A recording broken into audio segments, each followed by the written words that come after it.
So what lengths would you actually go to for ultimate power? For a chance at cheating death itself? In the huge saga of the galaxy far, far away, the Sith have always been drawn to the forbidden, right? Right. Relentlessly chasing the darkest secrets the Force holds. Oh, absolutely. That quest for immortality, for just unparalleled control, it's such a core theme, isn't it? We see it again and again.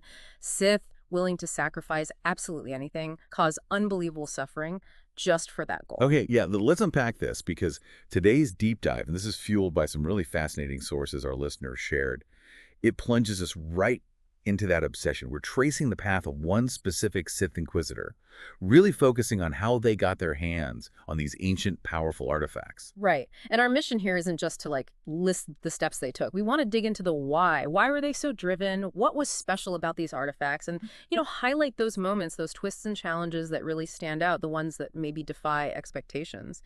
And the intrigue kicks off immediately. I mean, forget easing into the Sith hierarchy. This Inquisitor faces friction right away. Their very first job, from Darth Zash, is to eliminate Darth Scotia. And the method. A brand new, stolen cybernetic nullifier. Talk about being thrown in the deep end. Yeah, it throws you straight into the treacherous world of Sith politics, doesn't it? Before they even start hunting for artifacts, they're already tangled up in these internal power struggles. Pretty clear sign of the betrayals waiting down the line. And what's really striking is how, disposable, even powerful figures like Scotia seem to be in that system. Exactly. And the core of this whole quest. Yeah. 5 ancient relics, all tied to the legendary Sith Lord Tulakor. These aren't just dusty museum pieces. They're vital for Darth Zash's big plan. Yeah. An essence transfer ritual, the dangerous technique for achieving immortality. So let's follow the Inquisitor, starting on the dark and imposing world of Dromund Kaas. Right. The journey kicks off in the formidable Dark Temple on Dromund Kaas. It's supposedly within these ancient walls that the first of Tulakor's artifacts is hidden. And it wasn't exactly a walk in the park, was it? The artifact was guarded by the ghost, the actual spirit of Lord Calig. Our sources suggest it might have been a powerful Sith book, full of forbidden rituals, or maybe some kind of alchemical device buzzing with dark side energy. Yeah, whatever it was exactly, the fact Calig's spirit was still there protecting it, that really underlines how important it was, its deep link to Tulakor. And getting it, that shows the Inquisitor's growing power and that they're willing to face down, actual ghosts. And like you said, Zash makes it clear this thing is crucial for her life-extending ritual. Okay, so from the spooky Dark Temple, the quest takes a pretty sharp turn right into the middle of a war zone on Balmora. The second artifact is apparently deep inside Hazard Vault 305. Doesn't sound pleasant? Definitely not. Balmora is just consumed by war, and Hazard Vault 305 lives up to its name. Lethal, toxic waste everywhere. Dangerous creatures. Just getting to the artifact is a major challenge. And there's a catch. Breathing that stuff in is deadly. But luckily, there's this scientist, Janos Tyrek, who developed a serum to neutralize it. But here's where it gets morally murky. Tyrek has actually defected to the Republic. So the Imperial commander there, Major Bessaker, he offers this grim deal. Rescue his son, Hiran, who's captured by the Republic, and then he'll lean on Tyrek to make the serum. Wow. That forces a really dark choice on the Inquisitor, doesn't it? Yeah. I mean, the ruthless, efficient Sith way might be to just eliminate Hiran. Maybe even use that to manipulate Bessaker, but surely that backfires. Oh, absolutely. The sources suggest if the Inquisitor does kill Hiran, Bessaker becomes a vengeful enemy later. It really highlights something key about dark side choices. Sometimes the pragmatic move blows up in your face, creating problems within the very system you're trying to climb. Right. Okay, so the hunt for artifact number 3 takes us to the flashy but dangerous underworld of Nar Shaddaa. This time, the relic's held by someone called Lord Palladius. Palladius, yeah, he's a fascinating figure. He leads this group called the Cult of the Screaming Blade. It's mostly made up of Nar Shaddaa's, poor and downtrodden, people drawn in by his promises of salvation, a better life away from all the grime. And the Inquisitor doesn't just charge in, guns blazing. Instead, they use this surprisingly clever tactic, basically trying to become a rival messiah figure to undermine Palladius. Yeah, this is where it gets really interesting. The Inquisitor actually gets help from 2 former members of Palladius's inner circle, Destris Varan and Riley Dre, who've become disillusioned. They help set things up, like taking down the Crate Gang local thugs who were hassling Palladius's followers. Oh, okay. So doing that not only wins the Inquisitor points with the locals, but it also starts making people doubt Palladius and his supposed power. So this Nar Shaddaa artifact, what exactly was it? The sources seem to think it was probably a Sith amulet or some kind of relic, the very thing Palladius was using to project all that charisma and pull off his so-called miracles. And what's really compelling is the possible link back to Tulak Hord again. The lore hints this artifact might have been something Tulak Hord himself used to dominate minds, a power Palladius was just sort of tapping into without maybe fully understanding it. Ancient texts even mention its potent mind-altering aura. So when the Inquisitor finally confronts Palladius, there's another big choice point, right? He might offer to surrender. What happens then? Yeah, it's a defining moment, sparing Palladius. Well, that's classic dark side thinking, isn't it? Keep him around as a potentially useful, if treacherous, asset.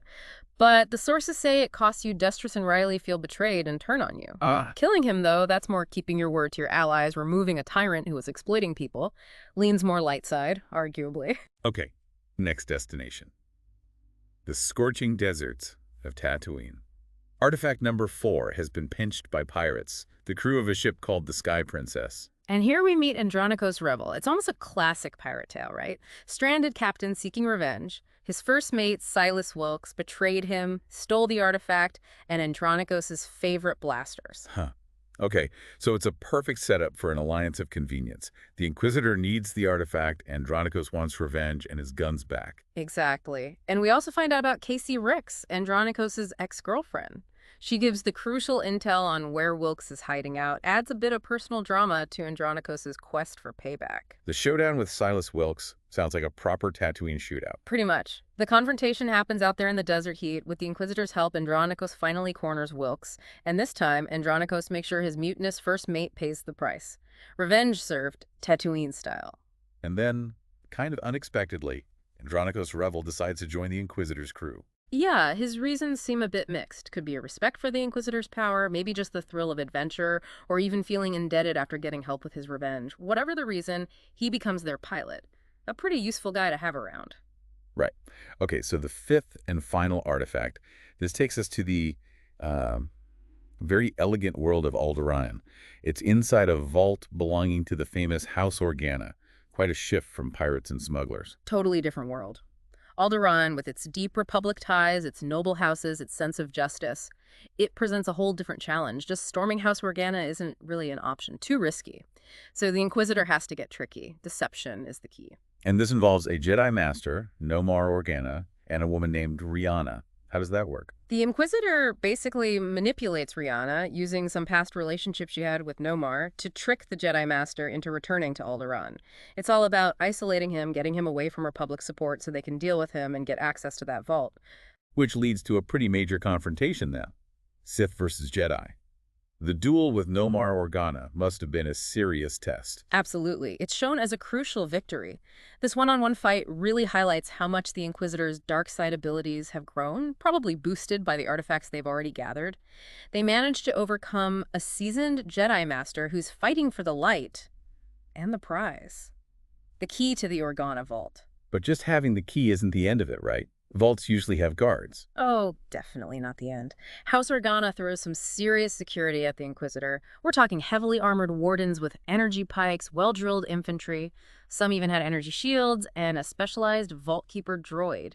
It's a real fight, showing the Inquisitor can handle sophisticated defenses and skilled opponents, not just random thugs. And even after finally grabbing that last artifact, the dialogue choices give a little insight, don't they? Does the Inquisitor gloat or play it cool? Exactly. You get options that let you play it as either this arrogant display of power, very Sith Lord, or a more controlled, almost discreet acknowledgement of success. Job done, moving on. It shapes the character. So, all 5 artifacts are finally collected. The showdown with Darth Zash feels inevitable now. Yeah. And just before that happens, Lord Calig's ghost shows up again with a really important warning. Yeah, Calig's final message is basically, watch out, Zash is going to betray you, and you absolutely must bring Kem Val with you. It really ramps up the tension. You know the double cross is coming. The confrontation happens back on Drum and Kaz, right where the artifact hunt started. What exactly does Zash try to pull?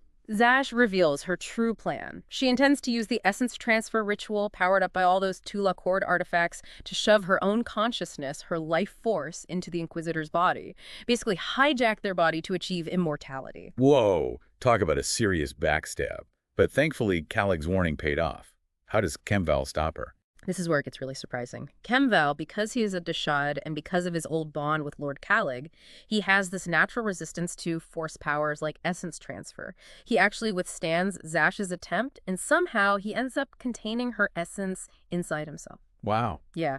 So Zash is defeated, but not by the Inquisitor overpowering her directly. It's Kemval's loyalty, his unique nature, that saves the day. Really unexpected. So Zash isn't completely gone. She's stuck inside Kemval. Pretty much. She's still in there, a voice in his head, creating this constant internal conflict. And she is definitely a potential threat down the line. It's a bizarre situation. The Inquisitor's former master is now trapped inside their most loyal servant. Okay, so after that drama, the Inquisitor story continues. They rise through the ranks, maybe taking the title Darth Nox or Imperius or Oculus. Those come later, depending on choices, right? Yeah. We see them go back to Korriban to get Calig's mask. Is that symbolic or practical? Probably both. It's definitely symbolic, claiming their heritage, asserting authority, but maybe also a bit practical, a potential safeguard, given what just happened with Zash. And yeah, those Darth titles Nox, Imperius, Oculus, they reflect different paths and choices made much later in their journey. And then the big conflict with Darth Thanaton really heats up. He's a major obstacle. Oh yeah. Thanaton is established, powerful on the Dark Council. Their first few clashes are pretty much stalemates. Thanaton hunts the Inquisitor relentlessly, even leading to the tragic deaths of the Inquisitor's apprentices on Quesh. It gets personal. And then there's the whole force-walking thing. Binding ghosts. That sounds incredibly dark, even for a Sith. It's basically enslaving spirits, right? It is, undeniably dark side. But the sources show some nuance in how the Inquisitor can approach it. Dialogue choices let you be either cruelly dominant, really reveling in enslaving these spirits, or maybe a bit more reluctant, like, this is a grim necessity. The ghosts bound on places like Taris, Hoth, the Dark Temple, they become a source of power, but maybe also weigh on the Inquisitor. The journey also goes to Belsabas, this high-tech prison world, and involves the ancient Rakata mother machine. Sounds powerful. Hugely powerful. It's leftover tech from the Rakata, this ancient galaxy-spanning empire. The machine can literally manipulate life force. And yeah, the Inquisitor faces a big moral choice there involving someone named Asha who's tied to the machine and deciding what to do with this potentially world-altering tech. Interestingly, during this time, the Inquisitor is also making allies, like Moff Pyron. That seems important politically. Very. Moff Pyron is more forward-thinking than some Imperials. He sees the Inquisitor's potential and backs them, especially with the Silencer superweapon project, something Thanaton, being very traditional, hated. It shows the Inquisitor isn't just about raw power. They're playing a political game, too, building influence. And it's not all just fighting and politics. There's a trip to Voss for healing. That seems unusual for a Sith. It does, yeah. The Dreamwalkers on Voss have these rituals that can supposedly cleanse hidden trauma. Given everything the Inquisitor's been through, maybe dealing with the bound ghosts, it might actually be necessary. It requires working with a Voss shaman and a researcher, Athelis Callis. It shows a willingness to try unconventional methods to get stronger, maybe more stable. There's also that return to Korriban to confront Overseer Harkun. That must have been satisfying. He was the one who tormented the Inquisitor when they were just a slave, right? Oh, definitely satisfying. A real look how far I've come moment. Turning the tables on someone who held absolute power over them back at the start. It powerfully demonstrates their rise from nothing. And the long rivalry with Darth Thanaton, it finally ends in a big public duel. And Thanaton actually gets executed by the Dark Council. Yeah, it's a dramatic climax to their conflict. The duel happens, Thanaton loses, and the Dark Council itself, specifically Darth Mortis, I think, carries out the execution. It's a decisive victory that removes the Inquisitor's biggest rival. And with Thanaton gone, the Inquisitor takes his seat on the Dark Council, from slave to the highest ruling body of the Sith Empire. Incredible. But even then, there's one last choice about those ghosts. Right. Even at the peak of power, this decision lingers. Do you finally release the spirits you've bound, show some measure of, well, maybe not mercy, but finality? Or do you keep them enslaved forever, fully embracing that dark path of dominating souls for power? That choice really says a lot about where the Inquisitor ultimately lands, morally speaking, or immorally, I guess. Exactly. It's the final stamp on their journey. And even getting onto the council wasn't easy. There was skepticism from the other members, but the Inquisitor manages to overcome that too, cementing their place. Wow. What an absolutely incredible and, like you said, often unexpected journey from a literal slave to sitting on the Dark Council. This deep dive, looking through your sources, it really paints a picture of ambition, yes, but also betrayal, cunning, manipulation. It's complex. Those Tula Court artifacts were the key at the start, but the way the Inquisitor navigated everything after that, the betrayals, the alliances, the moral tightropes, Yeah. that's what makes it so compelling. Definitely. It shows that power in the Sith Empire, especially at that level, isn't just about being the strongest Force user. It's about strategy, playing people, seizing opportunities, even when those opportunities come from really dark places or unexpected allies. So thinking about this whole incredible story, Yeah. what does it ultimately tell us about power, or its seductive nature, and the choices people make when they chase it? Which of those big decisions the Inquisitor faced really stood out to you, and why? It's definitely something worth thinking about. It really is. And hey, if you, our listener, have more fascinating sources like these you want us to explore, absolutely send them our way. We are always ready for another deep dive into the unknown corners of these